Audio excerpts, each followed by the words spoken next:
hardworking Air Force sergeant and single father. Everything was about his family and about serving this country. She was the new woman in his life. They looked very good together. The two were instantly attracted to each other, and they were just a beautiful couple. But just as love blossoms, tragedy strikes. He was shot twice in the head. There was no question it was an execution. Detectives have no shortage of suspects. Both of these people had baggage. They were both married, even though separated. After years of searching, it seems the case will never be solved, until one shocking revelation brings the investigation roaring back to life. It was completely out of the blue. November 20th, 2000. It's a typical Monday evening in the quiet San Antonio suburbs of Converse, Texas. It was just a real nice neighborhood. Everybody knew everybody. Everybody knew everybody's kids. I felt so safe there. Around 8 p.m., resident Pearlie Hannah settles in to watch a little TV. And then all of a sudden, that's when my doorbell just went bonkers. Opening the door, Pearlie finds Lorraine Allen, the girlfriend of her next-door neighbor, Derek Tolliver. Derek was shot! What? She was frantic. She was like, call 911. Still at the house? Yes, he's in there. Please call police. Oh my God. With Lorraine too flustered to speak to operators, Pearlie calls 911. Meanwhile, Lorraine desperately tries to reach Derek. Within minutes, police arrive on the scene. I just thought he's in the inside. Go back inside. The cops came in and said, get in, get in. Go inside. After waving Lorraine and Pearlie back, police enter Derek's garage with guns drawn, unsure if he's alive or dead, or if the shooter is still inside, waiting to ambush them. Air Force Sergeant Derek Tolliver was living the American dream.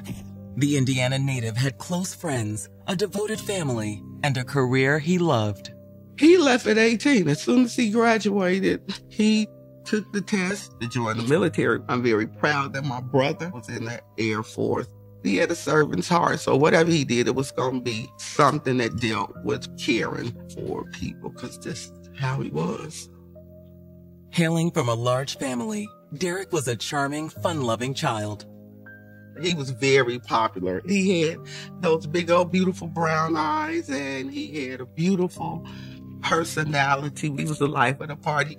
And in 1982, while Derek was deployed to an Air Force base near San Diego, his buoyant, bright-eyed spirit caught the eye of his wife-to-be, Teresa.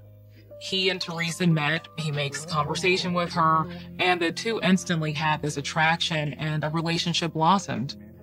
He was excited about Teresa, and he really loved her. But it wasn't just Teresa who had won Derek's heart. Hey, you almost done? Yeah, just another chapter and I'll be done. Teresa had a daughter named Iris from a previous relationship. She was only 2 when Derek first came into her life, but he'd stepped in and raised her as his own. In addition to Iris, Derek and Teresa went on to have 2 children of their own, Anthony and Eli. Let me go ahead to school real quick. That was something that he was very excited about. He was a great father. Over the years, Derek's military career moved the family from state to state. But by 1996, the Tollivers were hopeful a move to Texas would be their last. The kids were going to be entering their teenage years, and Derek and Teresa wanted them to have a community to grow up in and call home. They lived here in Converse, a little suburban neighborhood just outside San Antonio, stone's throw from Randolph Air Force Base. Everybody knew each other's kids, and we'd get on to whichever kid was acting up at the time, and it was really, really a nice little area for us all. While Derek and his family seemed to thrive in their new community, it all came crashing down in December of 1997. When Derek was briefly deployed to Bosnia, 16-year-old Iris got into serious trouble with the law. Some unfortunate circumstances led her down a dark path where she ultimately landed in prison for taking another person's life.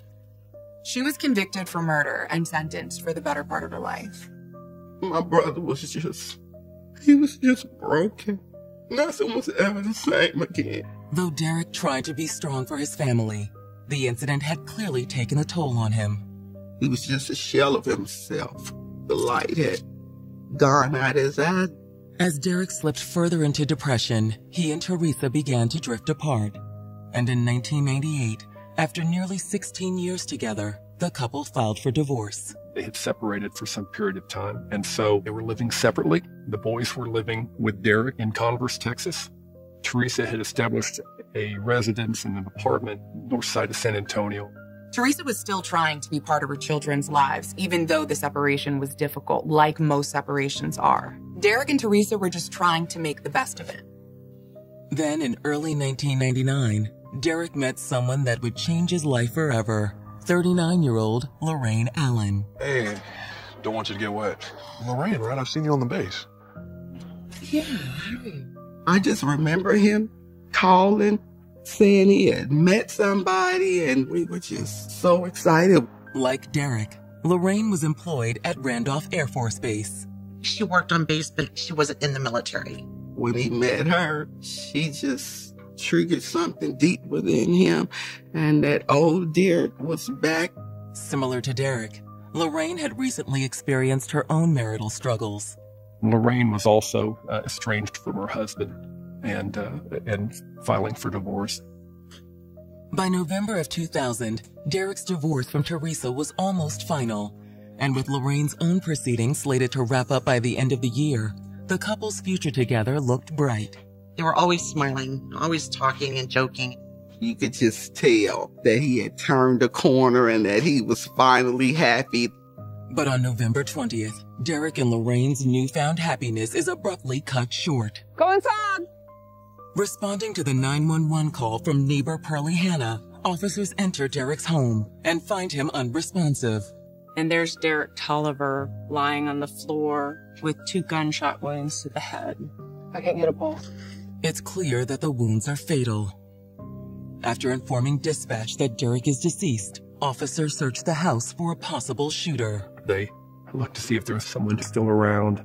But when the authorities got there was no one there. With the home secure, they make their way outside and deliver the tragic news to Lorraine. I'm sorry, ma'am.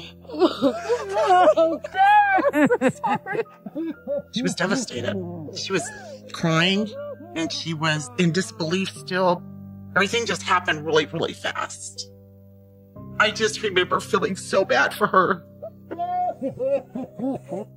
But who would want to murder a man like Derek Tolliver? Derek was a good man. Nothing ever really happened in the neighborhood, and up until this, it just didn't make sense.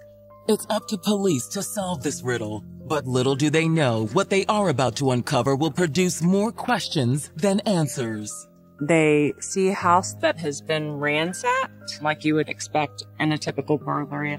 As detectives are digging deeper, they realize this was not a regular home invasion. After the collapse of his first marriage, Air Force Sergeant Derek Tolliver was looking to make a fresh start with his new love, Lorraine Allen. He found somebody wonderful that he really loved, and we liked her too. He said, I've got big plans for me and Lorraine in the future. So I knew, then that he would probably end up marrying her. But on the evening of November 20th, 2000, Derek's dreams of a happy future with Lorraine come to a violent end. Lorraine knocked on Derek's neighbor's door and said that someone had ambushed Derek as they walked into the house. Derek's been shot! Officers responded, entered the home, and found Derek's lifeless body there on the floor.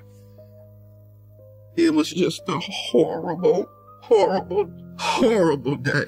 I'm still trying to make sense out of something that doesn't make sense. There was no shooter in the house, so after police informed Lorraine that Derek was dead, homicide investigators secure the scene and then begin searching the house for evidence. The house had been trashed, where a lot of the drawers had been pulled out and the items emptied. There was .380 caliber shell casings found there on the floor near where Derek's body lay.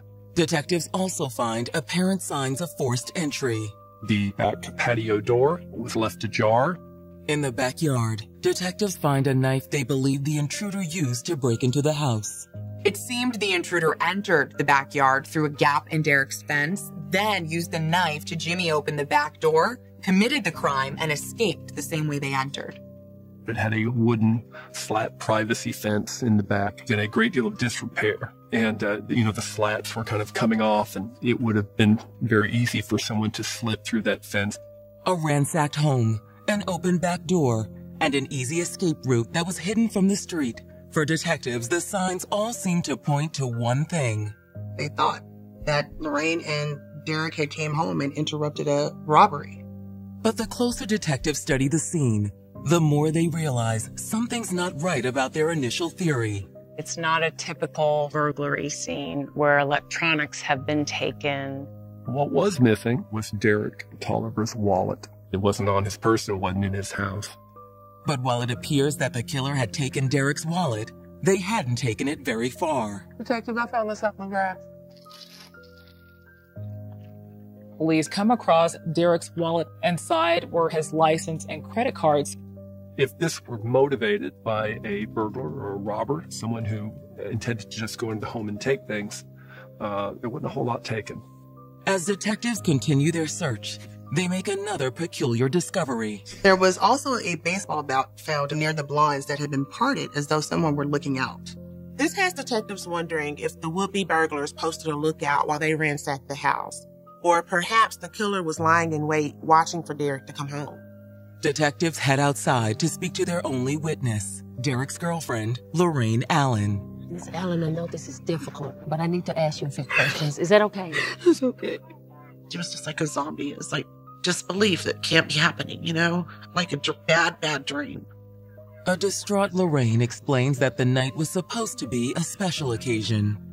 It was her birthday, and they had plans for that night. Derek was going to make her a birthday dinner. They went out to the grocery store and had the kids not at the home so that they could have that special dinner.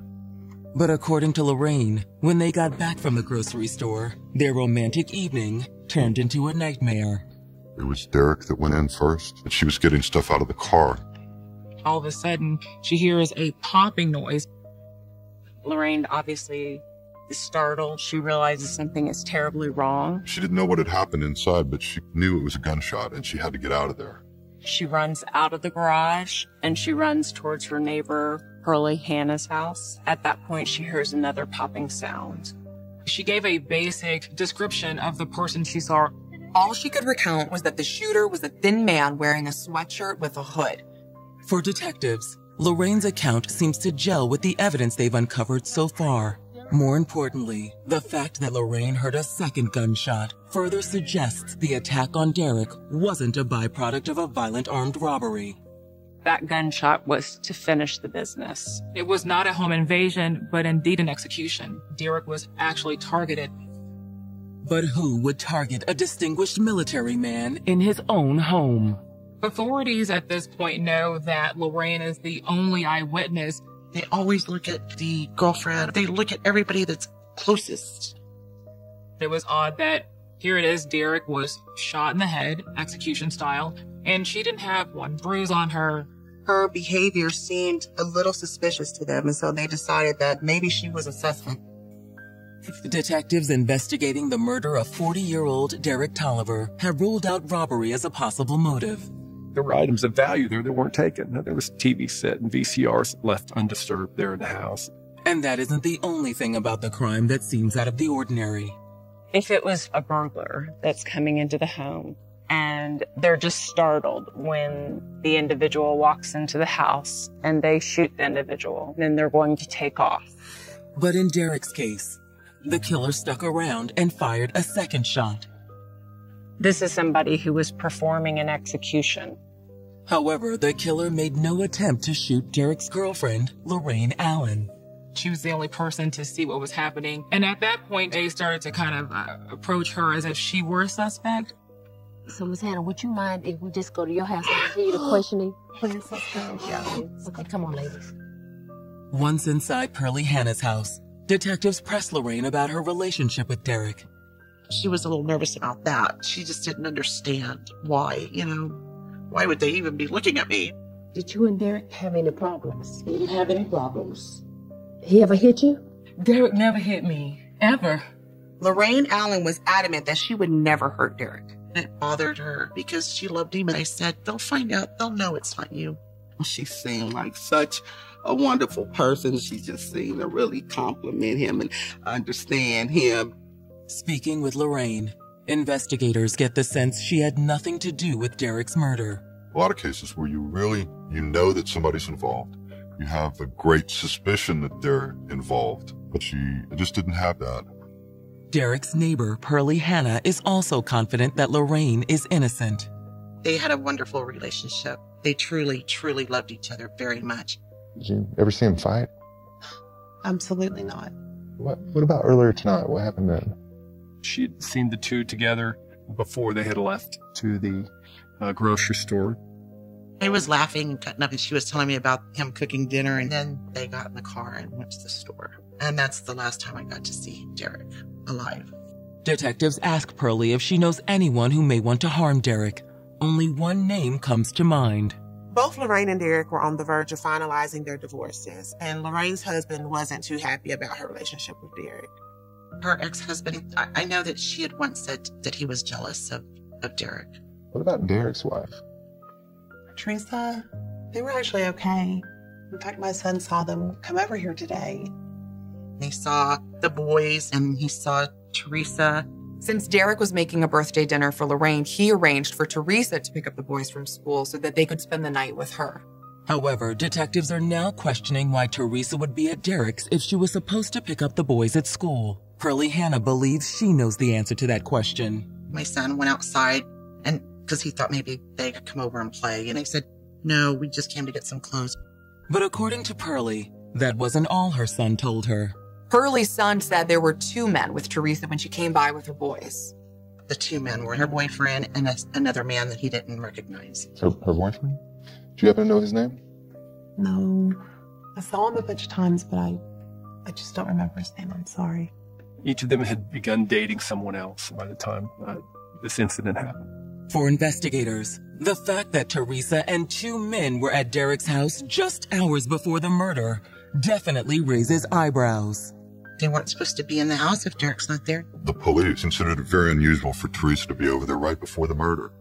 It's been 24 hours since Air Force Sergeant Derek Tolliver was gunned down at his suburban home in Converse, Texas. Law enforcement felt that the way Derek was shot seemed more of an execution rather than random. A theory that's seemingly confirmed when Derek's autopsy report comes in. The first gunshot was from a slightly farther distance away, but then you see the second gunshot and the stippling is found on the head. Stippling refers to powder burns that are left on the skin when the gun is pressed up against the target's flesh, or at least fired at very close proximity. So you know that that person was making sure that the individual is dead, that Derek Tolliver was not going to get up again. But who pulled the trigger? In her statement to detectives, neighbor Pearlie Hannah provided a possible clue. One that involves Derek's estranged wife, Teresa.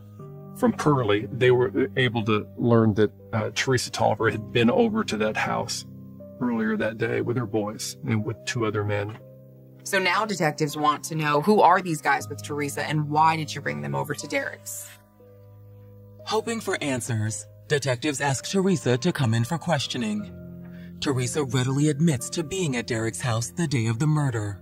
They had gone by there to pick up some clothes for the boys because the boys were going to be staying with them over the holidays. When detectives ask Teresa if she had anything to do with Derek's murder, she insists they have it all wrong. Derek and I were divorced, but we were on very good terms. She says that she was with her boys and that her and Derek had clearly moved on. Teresa also identifies the two other men that accompanied her to Derek's house. My boyfriend and his friend Jeremy. Your boyfriend? Who's your boyfriend? Emmanuel Fonzie. With no evidence linking Teresa to the crime, she is free to go. But that afternoon, detectives bring her boyfriend, Emmanuel Fonzie, in for questioning. Well, Emmanuel Fonzie was significantly younger than she was. He's just 19 years old. He was originally from Arkansas, but had been living in San Antonio. How long have you been seeing Teresa? A while. Since she left her husband. He and Teresa met when he was working as a door-to-door salesman. They had started seeing each other, and Teresa had eventually moved into the apartment with him. It did seem like it was probably a physical relationship. After getting some clarity on the nature of his relationship with Teresa, detectives shift their focus to the day of the murder. They ask him straight up, what were you doing at Derek's home? And his response was very simple. I was just there with my girlfriend to get clothes for her kids. He drove them over to the house and pulled up there that afternoon, and the boys were able to gain entry through the garage, and they went in and they got their clothes. Emmanuel also tells police that he and Teresa left the house long before the murder occurred. So Emmanuel said about 4 o'clock they went to play basketball. Oh yeah, you and the kids, huh? Nah, Jeremy and me. And then afterwards, the whole family went bowling. He said that league bowl ended about 8 p.m. and that he, Teresa, Jeremy, and the boys went to bowl. In order to confirm Emmanuel's statement, detectives reach out to his friend, 19-year-old Jeremy Farr. They had known each other in Arkansas. They'd grown up together and had some common friends. He said that he was down here, I believe, looking for a job. What'd you do yesterday afternoon? Yesterday, me and Emmanuel went to play hoops, and after that, we went bowling with Emmanuel and his girl and his kids.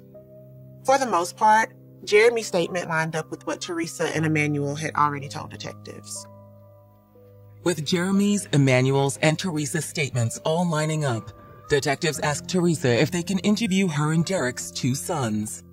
The boys are 11 and 13 at the time of their father's murder, so police need Teresa's permission to question them. And Teresa tells them that yes, they can question her boys. The children had already learned that their father was murdered, so they were pretty upset. This is the same man that had taken care of them. They had depended on him, and now they were feeling very lost and were clearly distraught. Despite their pain, Teresa and Derek's sons managed to answer detectives' questions about the night of their father's murder. Jeremy Farr and Emmanuel Fonzie's alibi was confirmed by the children, who, in fact, did state that they did go bowling. It seemed at this point that Teresa, Emmanuel, and Jeremy had nothing to do with Derek's murder. But that's when Teresa's children provide detectives with a piece of information that drastically alters the scope of the investigation. There was an incident before the murder of Derek where Lorraine's husband came over to Derek's house, and there was a confrontation that was heated. Hey, are you Derek? Yeah, who's asking? You need to stay away from my wife. Whoa, you guys are done. Lorraine doesn't love you anymore. Derek's neighbor had mentioned that Lorraine's husband was the jealous type, and now with the boys' testimony, detectives were left wondering if that fight had been a prelude to murder. Lorraine's ex is named David Allen, and based on what Teresa's children are saying, he could be the case's new prime suspect. The police took every suspect seriously, and David was certainly somebody they had to look at. She's still my wife. Hey, get out of here! Detectives investigating the murder of Derek Tolliver, an Air Force sergeant shot dead in his own home, have gotten a lead on a new potential suspect. After talking to Derek's 2 sons, detectives now have reason to suspect that David Allen, the estranged husband of Derek's girlfriend Lorraine, might be behind the murder. The boys had recounted some incident where David came to the house and was angry with Derek. You need to stay away from my wife. They were still technically married, so you can count on having some baggage to come along into your new relationship. Get out of here! When speaking with Derek's neighbor, Pearlie Hannah, the day before, Mrs. Hannah mentioned that Lorraine's husband did have a bit of a jealous streak. On the afternoon of December 19th, detectives bring David Allen in for questioning. They pressed him like, well, if someone is seeing your wife, wouldn't you want them dead? I didn't like it. Doesn't mean I killed him. David said, I didn't have anything to do with it. And he told authorities, well, look, in that moment, I thought that my wife and I had a chance. But after that conversation with Derek, I realized that we didn't, and I moved on. So where were you Monday night? Like I said, I moved on. Spent the night at a girlfriend's house. He said I was spending the evening with my female friend. The police were able to check that out, and it did check out. And so he was quickly taken off the list of suspects. And since Derek's estranged wife, Teresa, her boyfriend, Emmanuel Fonzie, and his friend, Jeremy Farr, all had alibis as well, detectives have no other credible suspects to pursue. Detectives investigated everything they thought they could, and they had gotten to a dead end. A year passes with no new leads, and in November of 2001, the murder of Derek Tolliver is officially classified as a cold case. Bexar County had started a cold case unit not too long after that, which included 2 detectives who would go back and review cases. They didn't cast the case aside. They were waiting for more information. 3 years pass, and still there are no new developments in the case. Finally, in January of 2004, the Cold Case Squad catches the break they've been waiting for. Investigators received a phone call from a man named Will Reynolds, who's a police constable in Helena, Arkansas, the hometown of Teresa's boyfriend, Emmanuel Fonzie. Will Reynolds tells detectives that a friend of Emmanuel's, named Chris Sanders, has information about Derek's murder. Will was at a party and talking with Chris Sanders, who mentions that Emmanuel Fonzie was back in town. According to what Chris told Will, Emmanuel alluded to the possibility that he and his friend Jeremy Farr may have killed a man in San Antonio. Fonzie has told him some of the details of how the crime was committed. Now, this was said while the guy was drunk, so he thought, well, maybe this was just something that he was saying in a drunken stupor, but he did some digging and he found out that this was indeed true. Will immediately contacts the authorities in Texas. Armed with Will Reynolds' statement, cold case investigators arranged to speak with Chris Sanders.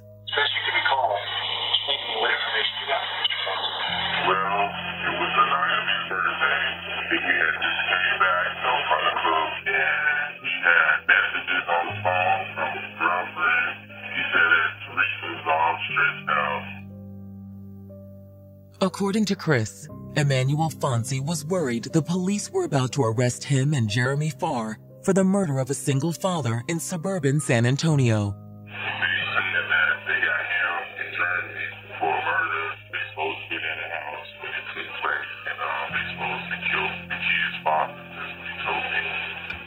Though Emmanuel Fonzie never directly admitted any involvement in the alleged murder, the conversation left Chris Sanders feeling uneasy.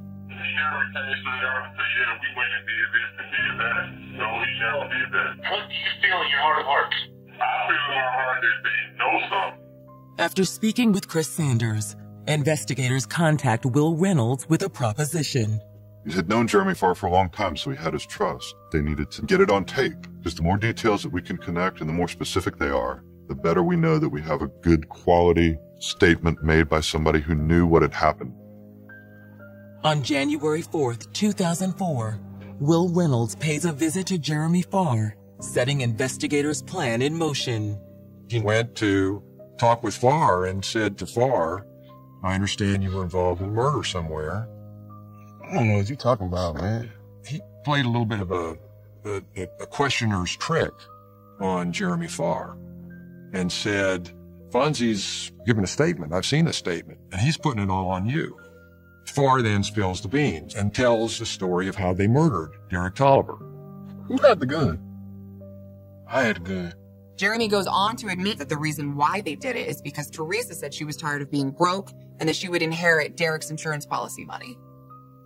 She told Jeremy if he helped them with the murder, he would in turn get $50,000. Jeremy Farr admits to being the shooter. Unbeknownst to him, Will Reynolds has the whole thing on tape. We really just got a lucky break to get a statement from a person of interest and get it on tape. That was very powerful. Within a couple of days, a complaint was sworn out for the arrest of Jeremy Farr. The only person we could charge right then still was Jeremy Farr.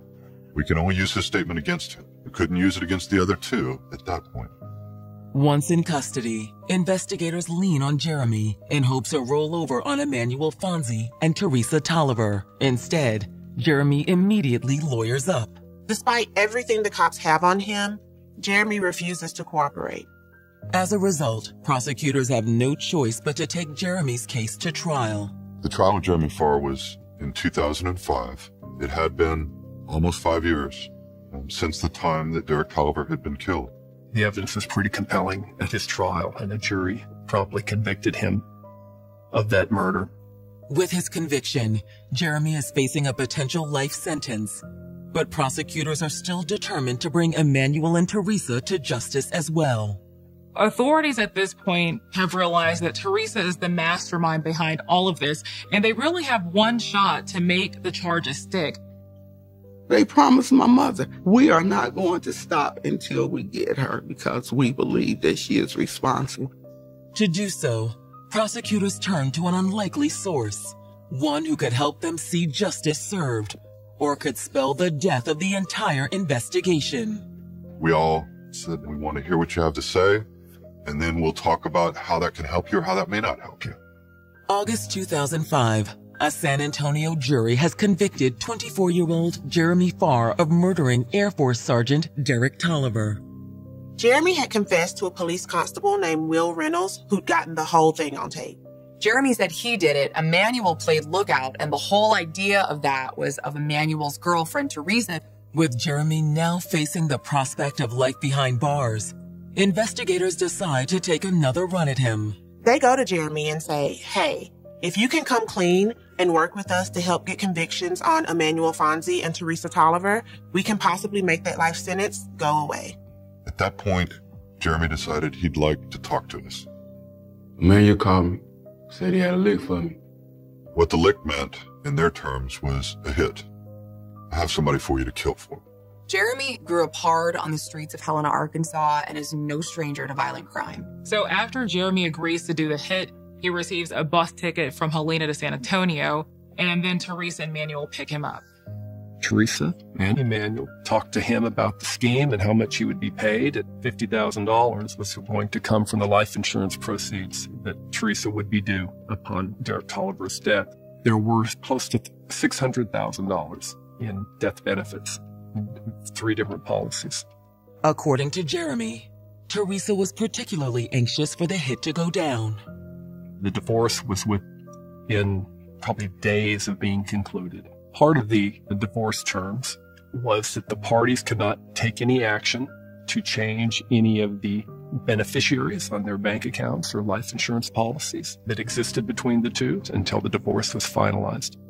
Fonzi told Jeremy Farr that he would give him a gun and that Jeremy would actually do the execution. According to Jeremy, Teresa used her children to gain access to Derek's residence. Obviously, we did not think they were going over there to get the children's clothing, but to scope the place out.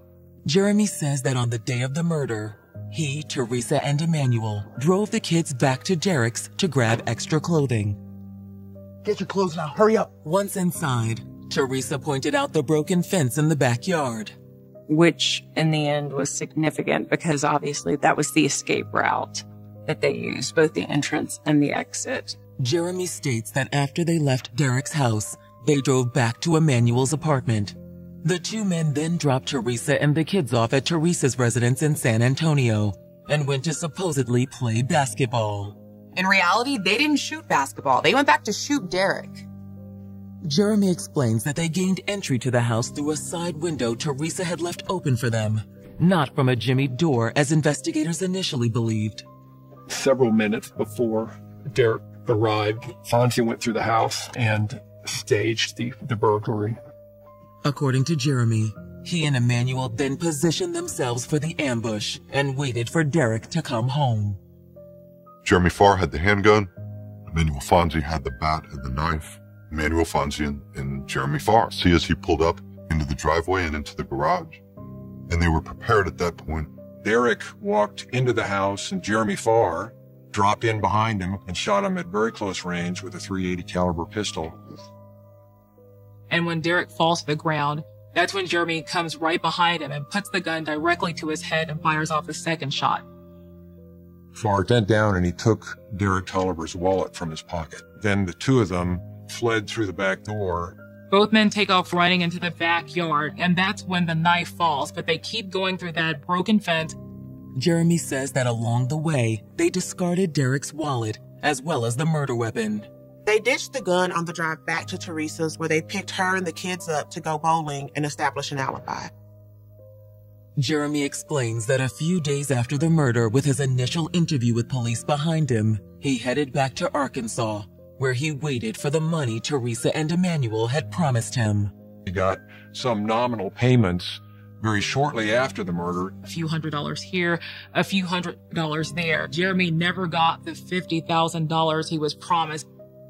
So where did the money go? After getting Jeremy's confession, investigators dig through Teresa's finances and uncover an astonishing spending spree. Every dime of the $600,000, as far as we know. She blew it all within months. Teresa went to Orlando, Florida with her boys, and Emmanuel Fonzi had lived in Orlando at a Disneyland resort for 3 to 4 months. It didn't go on the boys' education or a stable home for the boys. She blew all of that money. With the murder's motive firmly established, and with Jeremy Farr willing to testify, authorities secure arrest warrants for both Teresa Tolliver and Emmanuel Fonzie. By the time Teresa and Emmanuel were found and arrested, they were living in squalor. She had nothing to her name. She went through $600,000. And where did it go? Finally, in January of 2008, Emmanuel Fonzie goes on trial for the murder of Derek Tolliver. It had been 8 years that this family was waiting for justice on Derek. Thanks to Jeremy Farr's testimony, Emmanuel is convicted and sentenced to life in prison. Unfortunately for Derek's family, prosecutors face a far more uphill battle in Teresa's case. The difficulty in the case of Teresa Tolliver was she was not present at the time that the murder was committed. So in 2009, prosecutors arranged to have Teresa tried in federal court. The indictment returned by a federal grand jury charged Teresa Tolliver with a single count of conspiracy to cause somebody to cross state lines, to commit murder. We believe she set it up. We always thought she was the mastermind. Fonzie and Farr could not have figured out the premises without Teresa's assistance. At trial, Teresa's defense team claims that Emmanuel and Jeremy acted alone. The defense was they didn't tell her what they were doing and she had no participation in it. However, once again, Jeremy Farr's testimony proves crucial. According to the testimony of Jeremy Farr, this crime couldn't have happened without her complicity. On October 22, 2009, Teresa Tolliver is found guilty of conspiracy. She received a life sentence as well for intentionally and knowingly causing the death of her husband. She could have cared less. All she wanted was the money. As for Jeremy Farr, he receives a reduced sentence in exchange for his cooperation. His sentence ended up being 30 years after he had cooperated. However, the convictions do little to comfort Derek's family. Or I'm still kind of bitter, still kind of jaded. We don't hardly even do anything for Thanksgiving anymore. It's too painful of a reminder. Derek was a very good person that did not deserve anything near this. Though the revelation that their mother is responsible for their father's death is difficult, Derek's now adult boys decided not to let this tragedy define them. Instead, they honored their father the best way they knew how. I'm very proud. Both of them went to the service. And now my brother stayed in the service over 20 years. I wish that he were here to let his light shine.